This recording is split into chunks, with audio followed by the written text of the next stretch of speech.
Merci de nous rejoindre pour cette édition d'information. C'est une vraie course contre la montre qui est engagée contre le coronavirus en RDC. Malgré le ralenti constaté dans la propagation de cette maladie, 13 autres cas ont été enregistrés hier, mercredi. Le pays compte à présent 267 malades total, avec seulement 2 guéris et un décès hier.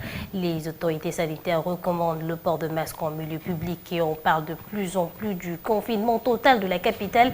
Les 2 cas déclarés positifs dans la ville de Niakoundé et ville de Bunia se portent bien et l'un a déjà quitté l'hôpital. Depuis le début de la pandémie dans notre province, les châteaux que nous avons pris auprès de différents cas suspects, jusque-là, c'est 2 qui se sont révélés positifs. Les autres sont revenus négatifs.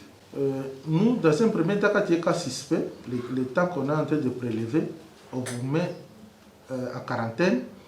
On suit les signes qui se sont manifestés. S'il y a des détresse respiratoires, tout, hyperthermie et tout ça, on commence d'abord à les prendre en charge. Donc, on commence les traitements symptomatiques. Alors, le temps que les résultats arrivent, comme ça vient toujours à retard, nous aurons déjà traité tous les symptômes.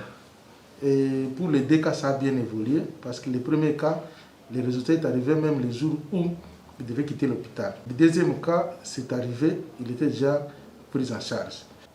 Nous sommes déjà habitués à des cas d'épidémie. Ça, c'est un, et l'équipe a été formée. Nous avons des relais communautaires, même des communicateurs au niveau des zones traitées, même au niveau de la population qui a déjà été informée.